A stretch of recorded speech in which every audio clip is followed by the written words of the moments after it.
Assalamualaikum warahmatullahi wabarakatuh. Waalaikumsalam warahmatullahi wabarakatuh. Sebelumnya minta waktunya sebentar ya Kang. Oh iya iya iya, silakan. Monggo. Perkenalkan, nama saya Agus Ibrahim, mahasiswa IAIN Syekh Nurjati Cirebon semester 1 dari jurusan Tadris Matematika Kang. Ya, terus? Kebetulan saya mendapat tugas wawancara untuk memenuhi tugas ujian tengah semester dalam mata kuliah Ilmu Pendidikan Islam. Oleh karena itu saya memohon izin mewawancarai Kang Rifki sebagai Imam Masjid Al-Ikhlas Perum Geria Caraka, Kalikoa, Kedaung, mengenai urgensi materi pendidikan Islam, Kang. Baik, nanti sebenarnya ini nggak cocok kalau misalkan datang ke saya karena saya masih awam ini, Mas Agus ya. Saya masih tidak punya pengetahuan sejauh itu dan kurang luas pengetahuan saya. Tapi saya akan sedikit mencoba untuk menjawab pertanyaan-pertanyaan wawancara dari Mas Agus semampu saya aja ya Mas ya. Nggih, Kang. Langsung Ya, saja, Kang. monggo. Untuk pertanyaan yang pertama, menurut Kang Rifki, apa sih pengertian Islam itu? Oh, pengertian Islam. Pengertian Islam. Islam kalau dilihat atau ditinjau dari segi etimologi, istilah Islam diambil dari bahasa Arab sebenarnya Mas Agus. Yaitu aslama yuslimu, yang artinya itu berserah diri, patuh, taat, dan tunduk. Kata Islam juga berasal dari kata as-salim, yang artinya perdamaian, kerukunan, keamanan. Maksudnya apa, Mas Agus? Maksudnya adalah agama Islam menganjurkan kepada pemeluknya untuk dapat mewujudkan perdamaian dan keamanan dalam kehidupan pribadi dan masyarakat, yaitu baik lahir maupun batin. Lahir dan batin. Makanya kan kalau misalkan kita lebaran itu ya kan minal aidin wal faidin, mohon maaf lahir dan batin.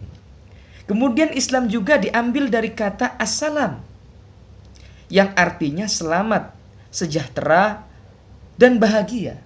Maksudnya bagaimana? Maksudnya agama Islam menganjurkan kepada pemeluknya untuk dapat mewujudkan kesejahteraan dan keselamatan dalam kehidupan bermasyarakat, berbangsa, dan bernegara. Bermasyarakat, bertetangga, maksudnya seperti itu Mas Agus. Islam juga berasal dari kata salimun, yang artinya itu suci dan bersih. Nah, maksudnya apa lagi? Maksudnya adalah agama Islam menganjurkan kepada pemeluknya untuk kesucian diri, kehormatan serta kebersihan lingkungan. Makanya yang namanya kebersihan itu sebagian dari iman, itu adalah simbol dari Islam sebenarnya. An-nadzafatu minal iman. Kebersihan itu sebagian dari iman. Makanya itu berarti masuk dalam kategori Islam yang berasal dari kata salimun, yang artinya suci atau bersih. Nah, itu ditinjau dari segi etimologi, Mas Agus. Kemudian secara terminologi, Islam adalah agama yang diturunkan oleh Allah pada manusia melalui Rasulnya atau melalui Kanjeng Nabi Muhammad SAW, yang berisi hukum yang mengatur hubungan manusia dengan Allah, hubungan manusia dengan manusia, dan hubungan manusia dengan alam semesta. Jadi hablum minan nas, hablum minallah, dan hubungan kita dengan alam, lingkungan hidup. Nggih, Kang. Nah, itu dari pengertian Islam sendiri, Mas Agus. Saya kira mungkin itu pengertiannya. Nah, kemudian pertanyaan berikutnya apa, Mas Agus? Pertanyaan berikutnya yang kedua tuh, menurut Kang Rifki, kalau pengertian pendidikan Islam tersendiri sih bagaimana, Kang? Oh, pengertian pendidikan Islam. Kalau menurut saya ya, jadi saya pernah baca dari beberapa sumber. Jadi pengertian pendidikan Islam ini banyak diinterpretasikan oleh para kalangan ahli pendidikan Islam atau dengan beberapa tafsiran yang berbeda-beda. Di antaranya adalah menurut Abdurrahman An-Nahlawi.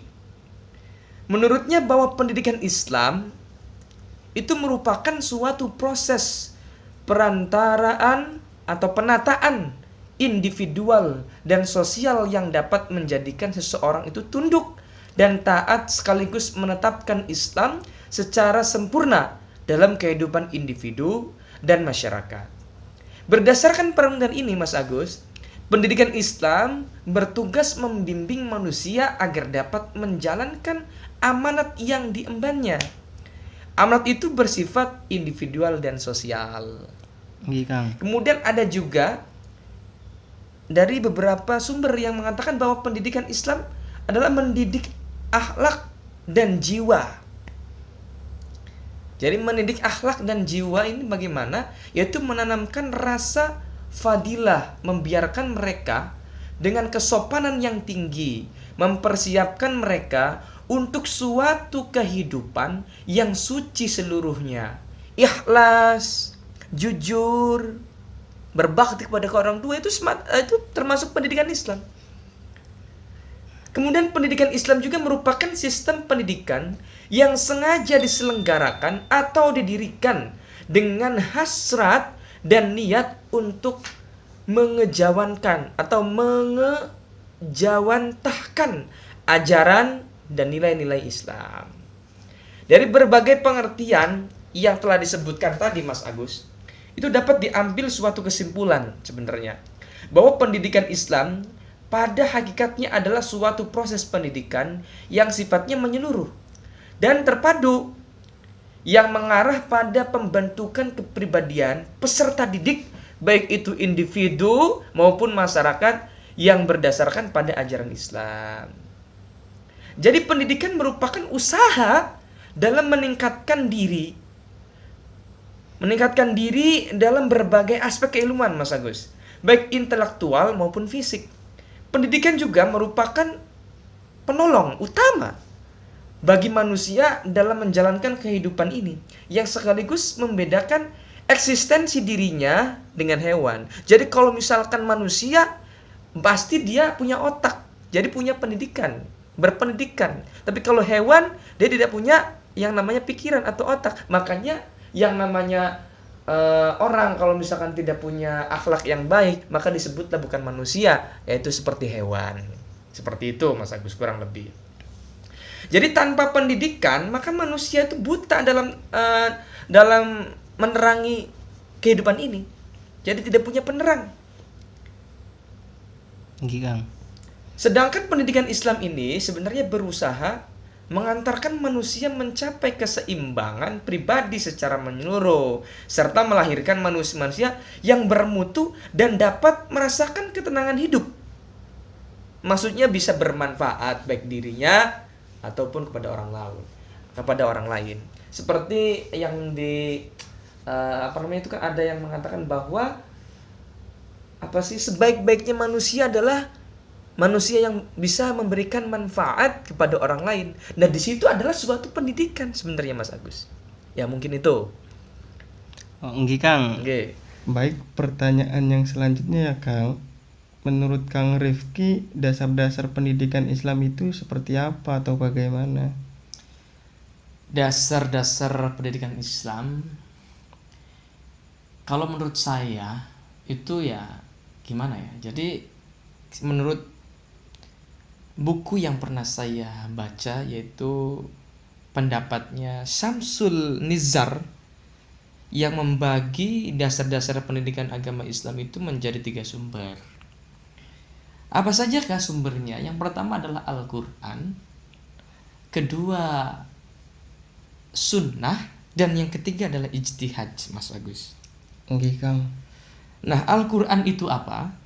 Al-Quran adalah kalam Allah yang diturunkan kepada nabinya, yakni Nabi Muhammad SAW, dalam bahasa Arab untuk menjalankan jalan hidup yang membawa kemaslahatan bagi umat manusia di dunia ini. baik di alam dunia ya maupun untuk di akhirat nanti. Jadi Al-Qur'an adalah sebagai petunjuk yang ditunjukkan oleh Allah Subhanahu wa taala melalui firman-Nya yang dalam Al-Qur'an surat Al-Isra ayat 9, yaitu artinya yang berarti sesungguhnya Al-Qur'an ini memberikan petunjuk kepada jalan yang lebih lurus dan memberi kabar gembira kepada orang-orang yang mukmin yang mengerjakan amal soleh bahwa bagi mereka adalah pahala yang besar. Jadi Al-Qur'an itu yang membacanya dihitung sebagai suatu amal ibadah. Begitu Mas Agus. Oke, Kang. Kemudian pelaksanaan pendidikan Islam harus senantiasa mengacu dari sumber yang termuat dalam Al-Qur'an dengan berpegang pada nilai-nilai tertentu dalam Al-Qur'an, terutama dalam pelaksanaan pendidikan Islam umat Islam. Jadi umat Islam akan mampu mengarahkan dan mengantarkan umat manusia menjadi kreatif dan dinamis serta mampu mencapai esensi nilai-nilai ubudiyah kepada sang penciptanya atau sang khaliknya. Kemudian yang kedua yaitu sunnah, Mas Agus. Oke.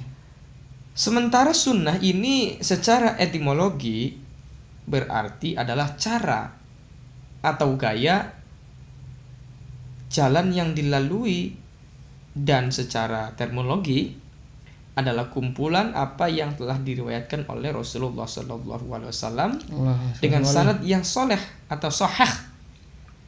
Sanad yang benar. Sahih itu kan berarti baik perkataan, perbuatan, sifat, tetapan, dan segala pola kehidupannya. Kemudian yang terakhir adalah langsung saja ijtihad.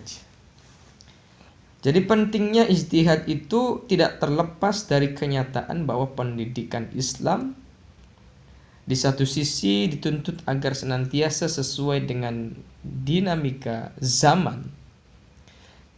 Kemudian sementara di sisi lain dituntut agar tetap mempertahankan kekhasan sebagai sebuah sistem pendidikan yang berpijak pada nilai-nilai agama.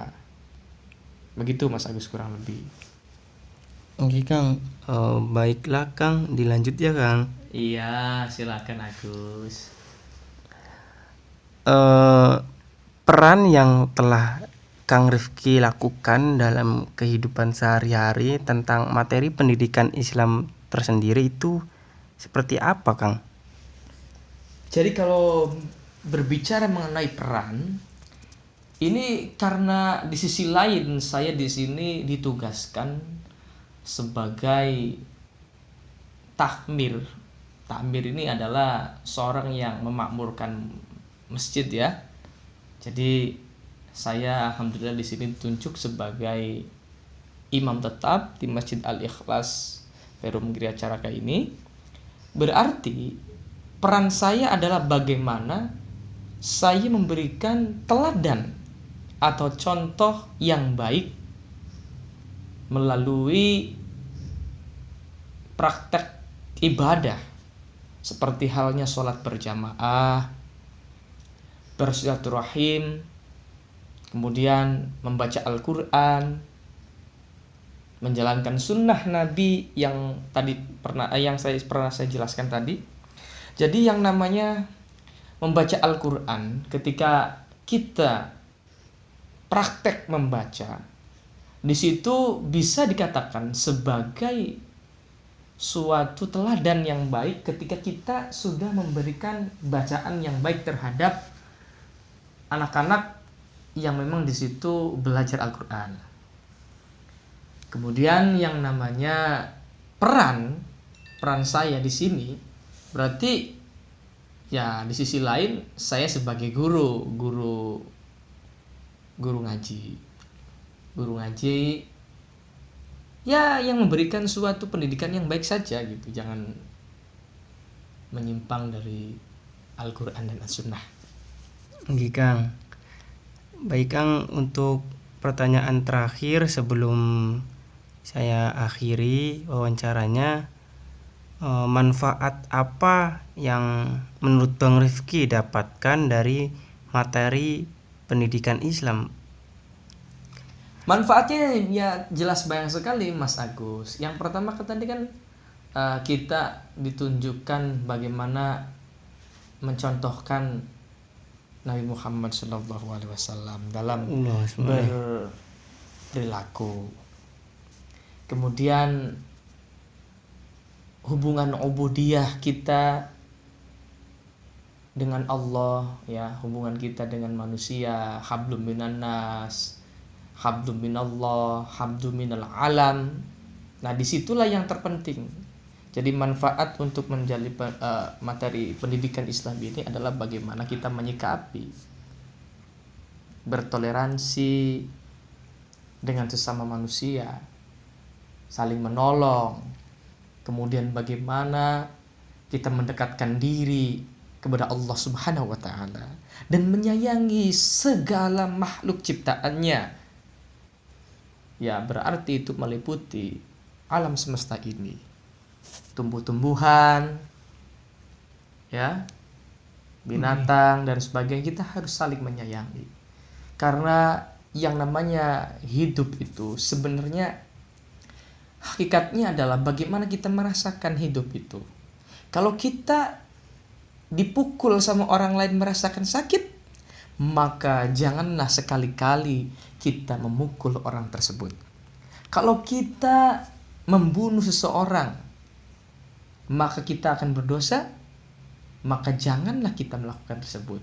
Artinya apa? Kita mengamalkan ilmu yang kita pelajari di sini melalui amal yang baik, melalui praktek yang baik. Jangan menyimpang dari apa yang diajarkan oleh guru-guru kita, kiai-kiai kita yang sudah memberikan nasihat kepada kita. Nggih Kang. Baik Kang, saya kira cukup ya Kang. Terima kasih karena sudah berkenan untuk memberikan kesempatan diwawancarai oleh saya. Semoga silaturahmi ini tetap berjalan dengan baik ya Kang. Amin ya. Nanti kapan-kapan tetap mampir-mampir sini ya, ikut sholat. Bahkan kalau misalkan malam minggu mau nginep di sini ya kan, sambil ngopi-ngopi bersama ya boleh lah di sini. Nanti ajak teman-temannya ya. Nggih Kang. Punten nih Kang, saya langsung pamit pulang ya Kang. Oh iya, monggo hati-hati ya. Naik apa pulangnya? Naik motor Kang. Oh, sama siapa naik motornya? Kebetulan sendiri. Oh ya udah, kalau gitu cepet cari temen ya, supaya jangan sendiri aja. Kalau misalkan sendiri kan gak enak. Kalau udah ada temennya kan mungkin ya lebih nyaman ya. Baik, monggo hati-hati Mas Agus di jalannya ya. Nggih Kang. Wassalamualaikum warahmatullahi wabarakatuh. Waalaikumsalam warahmatullahi wabarakatuh.